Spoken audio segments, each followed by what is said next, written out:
Hello, hello, World Civ guys. I promised you that we're going to do more and more direct teaching, which is what I plan to do.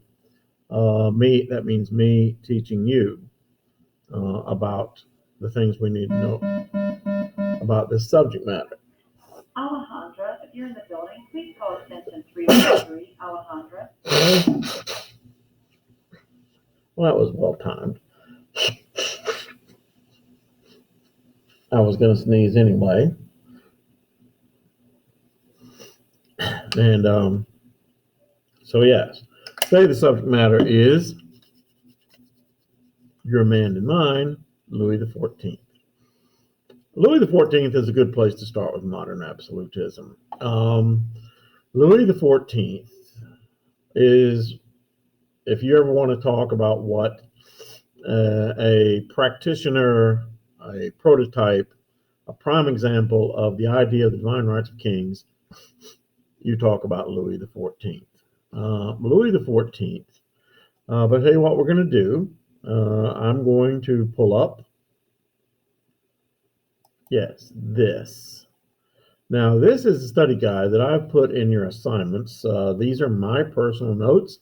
They come directly from the book, and they're what we're going to use to quickly go over Louis XIV today and tomorrow, I think.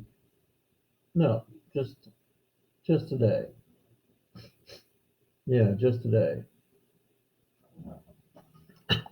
So, Louis XIV was 4 years old when he took the throne of France. Now, when you're 4 years old, it's kind of difficult for him to be ordering things like, oh, I don't know, beheadings and things of that nature. And so what they normally do when a king, and you say, how did he become king at 4 years old? Well, the answer is that Louis XIII had died, smallpox, I think it was, and that made Louis XIV, the child, the king. Now, of course, even though this was the divine monarch chosen by God, the people of France knew that you really can't make a 4-year-old a king. So what they do, they appoint him what is called a regent, Regent, and that regent, as you see there, my cursor, is this guy,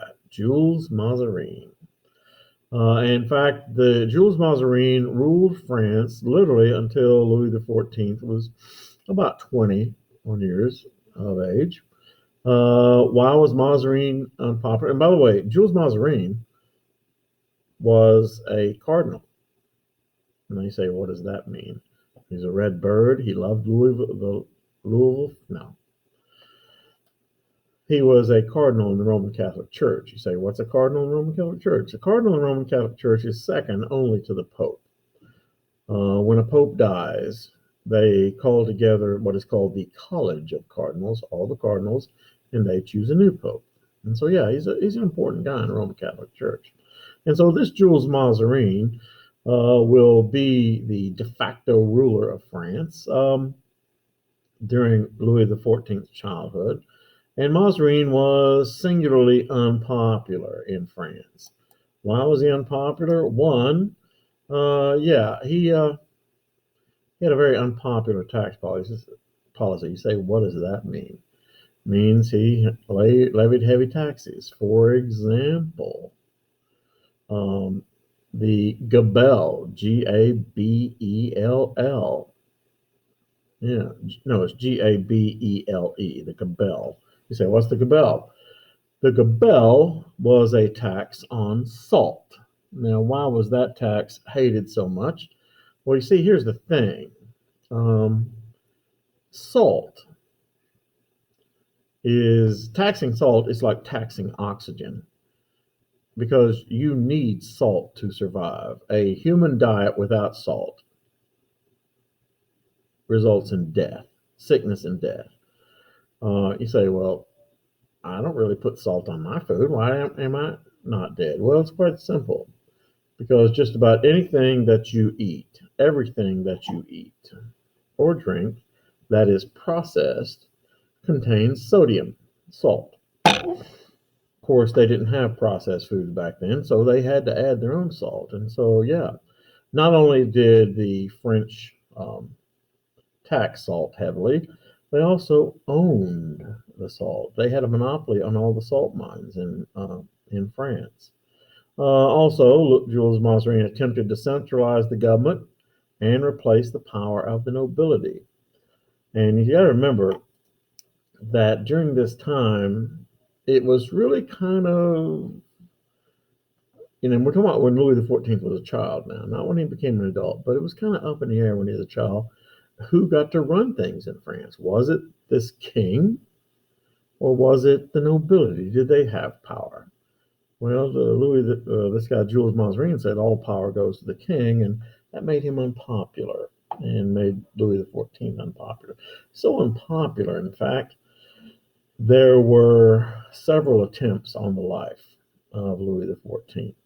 Fact of the matter is, if you've ever heard of a book, story, or movie by a writer called Alexandre Dumas, Dumas, The Three Musketeers, yeah, that was based on the exploits Musketeers, yeah, like Xavier Musketeers. You ever wonder where they got their mascot? Musketeers, the bodyguards of the French king. And, yeah, the Three Musketeers, actually, there were four of them. Their job in all these books, these series of books, was to protect the life of the young king.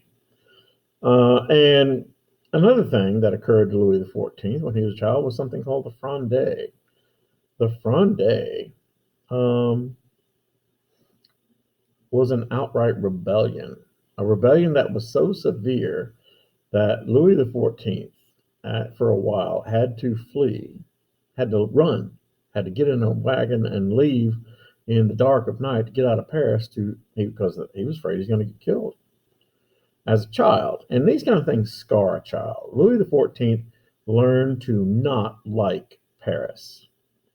I mean, and I talked about this before. It didn't like Paris. It smelled, didn't have a sewer system. Not that anywhere had a sewer system, but still, 40,000 people living in an enclosed space, dude. Yeah. And there were beggars. And then, of course, there were the occasional attempts on the man's life or the child's life. It scarred him. Why did the peasants of France accept the repressive rules of the monarchs? Because their fathers had, their grandfathers had, and peasants believed in the divine rights of kings theory. Okay, so Louis took over after Mazarin's death in 1661, when Louis was 22 years old, and Louis the 14th said, "I'm going to be a real king." In other words, I'm not going to take any advisors. I'm going to run this country my own way. And here's the thing: Louis the 14th was an effective king. I didn't say he was a good king. I said he was an effective king. That means Louis XIV was able to do what Louis XIV wanted to do.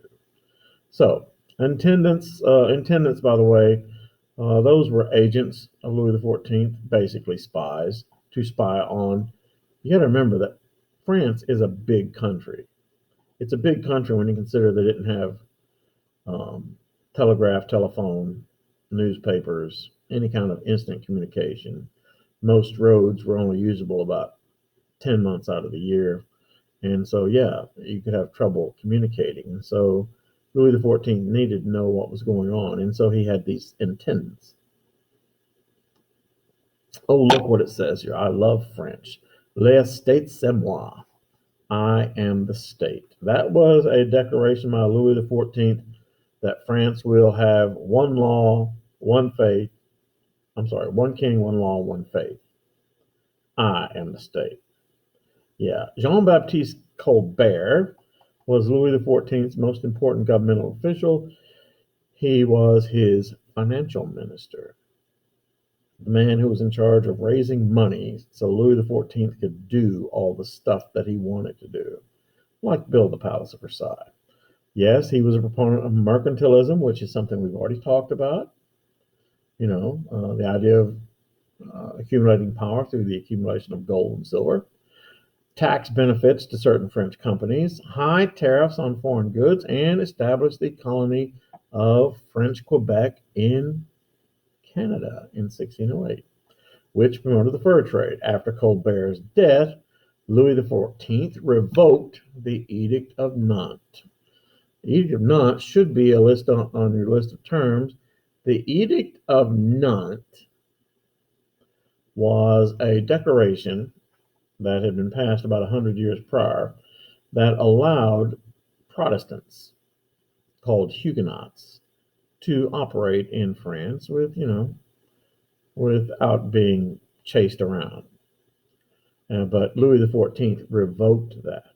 In other words, he said, Huguenots, get out of town. And they did. And about 25% of the population of France were Huguenots. Many of them left. Interestingly enough, a lot of them ended up in South Carolina. Yeah, not lying. Big Huguenot community in South Carolina to this day. What effect did this have? Well, here's the problem. Huguenots were Calvinists. They were Protestant Calvinists.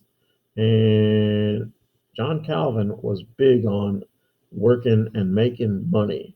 And a lot of these Huguenots were quite industrious and quite prosperous. And wait for it, here's the big thing, big taxpayers. They paid lots of taxes to the French government. And therefore, that tax revenue just went out of the country with the Huguenots. All right. No, 11. He was called Le Roi Soleil, which means the Sun King. Fact of the matter, there are lots of things he could have chosen, but he chose the sun because by this time we're in the middle of the Enlightenment, and most educated people believed by this time that the sun was the center of the universe, and therefore Louis XIV is the Sun King. All things revolve around him. That's what it means. Le Roi Soleil, the Sun King. During this time, he decided that he didn't like living in Paris anymore. So he built this nice little hunting lodge called the Palace of Versailles for him and 10,000 of his closest friends. Now, this is only one picture. It's a side view, actually, not even the entrance. But yeah, I've been here, and it's kind of an impressive place. It's really impressive. For example, that water fountain you see operating there now today, one thing, the water fountain only operates on weekends because today they have to use electricity to pump the water. In Louis XIV's day, that fountain operated, but the water came from lakes that surrounded the palace. Now that takes some doing because the only power they had to pump water then was the power of gravity. And so they had to have all this water being pumped. Point of the matter is it was expensive. Yes. And so where are we? We're there. Good. So, pictures. Let's look at some other pictures, shall we? Let's begin with, now this one is the most famous picture, the most famous place in all the Palace of Versailles. And, it's just a hall. It's called, of course, the Hall of Mirrors. It is so famous, not just because it's beautiful, but because lots and lots of famous international treaties have been negotiated and signed in this hallway, including, but not limited to, the Treaty of Versailles that ended World War I, but that's something else. Another picture, shall we? Ah, yes, this picture. Now, you're probably wondering what you're looking at. This is a bed. This is the bed of Louis XIV. Now, why are you showing us a picture of his bed and the canopy? Notice that, this is a full-size big bed, and they had a series of chairs sitting here for the nobles to sit on and wait for Louis XIV to arise so that they could do his personal cleansing, if you get my drift. But also, look here. There's room. Why would you build a bedroom and have all this empty space here? Well, the answer was that this empty space, they would occasionally set up, for lack of a better term, bleachers, stands, places where people could come in and sit. And they came in on special occasions, such as the wedding night of the king. Yeah, it was theater. Good job, sire. Go to town. I'm not lying. But yeah, that was what it's for. And one more, yes, and this one. Now, this is one of the halls. Notice, of course, the length of it, but also these paintings. And I walked through this hallway. There are lots of rooms, big, giant rooms, adorned with these paintings depicting periods of Greek, or rather not Greek, French history, done by the most famous artists of the era. And so, yeah, it's kind of an impressive place that Louis XIV built for himself and 10,000 of his closest friends, most of whom, if not all, were members of the nobility. So, yeah, it says, why did Louis need such a home? Well, partially to get away from Paris, assassins, bad smell, bad memories. That Palace of Versailles was like major league comfy. Fact of the matter is, Louis XIV actually built a smaller palace close to the Palace of Versailles when he got tired of dealing with all of his friends. And he wanted to get away. I mean, everything was. What did it cost? Well, let's see. What was the name of the old residence of the French king? It was called the Tuileries Palace, Touleries, and but today it is called the Louvre, Louvre. Anybody know what the Louvre is? Yeah, it's only the world's most famous art museum. Yeah, but that was the old palace. Now, according to most estimates, the Palace of Versailles cost $100 million when it was constructed. Louis had burned all the receipts because he didn't want people to know. It would have been $2.5 billion in 2003, probably about double that today, or not quite. But yeah, in other words, if you're building yourself a house, it's kind of expensive. It housed 10,000 people, mostly nobility. And see, Louis XIV is smart here. Louis XIV said, hey, how would you like to come and live in the best house in the world? And he wasn't lying about that. Now, he did that to be nice? No. He did that so that these nobility, who, could be snipey, could plot against him, he could keep an eye on them. And it also got them out of their estates, and he could keep an eye on them. And of course, they said, sure, I'll live in your house, because the nobles wanted to curry favor with the king. It cost 1 out of every 6. You should really capitalize. 1 out of every 6 French treasury francs, not to build the place, but to maintain it. You say, what does that mean? Oh, I don't know, make repairs, buy fuel to go in all the fireplaces, buy food. Every day was a banquet, buy changes of clothing, jewelry, etc., etc., etc. 100 nobles helped him dress every day and considered it a privilege. Louis was the patron of the arts. He liked plays and operas, made them popular. Excuse me. But his favorite art form was the ballet. Yes. Moliere was a famous opera composer. He wrote the opera Tartuffe. But in Louis XIV's kingdom, the purpose of art became not to glorify God, not to glorify human experience, as in the Renaissance, but to glorify the king. and promote values that supported Louis's absolute rule. Under Louis XIV, France was the most powerful country in Europe. France under Louis XIV had approximately 20 million people, which was 10 times bigger than England and 50 times bigger than the Dutch Republic. Louis XIV, and we want to write this down, wanted to expand France to what were called her natural boundaries. Worth knowing, the natural boundaries of France, meaning natural landforms that form the boundary of France. One, of course, being the Pyrenees, Pyrenees, mountain range to the south that borders France and Spain. The other being the Alps, which separates France from Austria and Italy. And finally, the Rhine River, Rhine. Now, to accomplish this, Louis XIV will get France involved in several wars. There was the War of the Spanish Netherlands, which was caused because Louis XIV thought that he should own all property from what is now Belgium all the way to the Netherlands.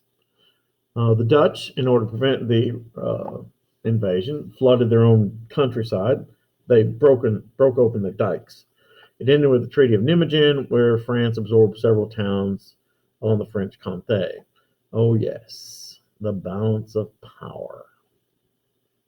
That's something you need to know. The balance of power is kind of an interesting concept that is used in power politics of the 18th and 19th centuries.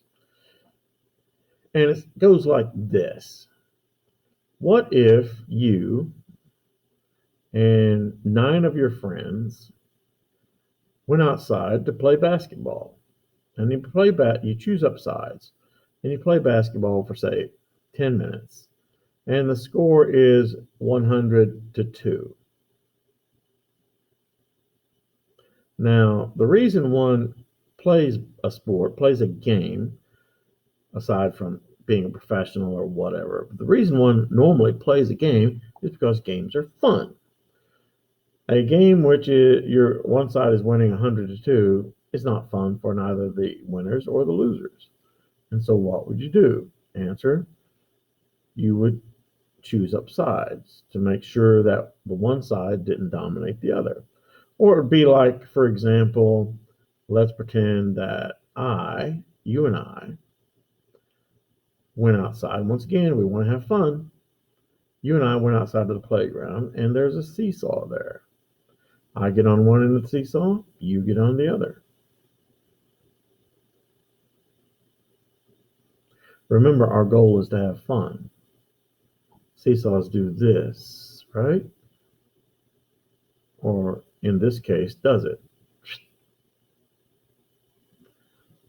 So it's not fun anymore. So how would we fix that situation?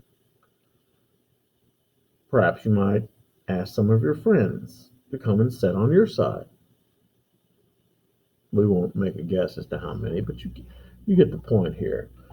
Well, if you understand those two concepts, you understand the concept of the balance of power. The balance of power was a type of international diplomacy whose goal it was to make sure that no one European country became too powerful. And so if a country became too powerful, the other countries would array themselves against that country, defeat it in a war, knock it down, basically. And then, but here's the thing, and then after the war is over, everybody dusts off and walks away. That became a change. Then there was another example of this, the War of the League of Augsburg.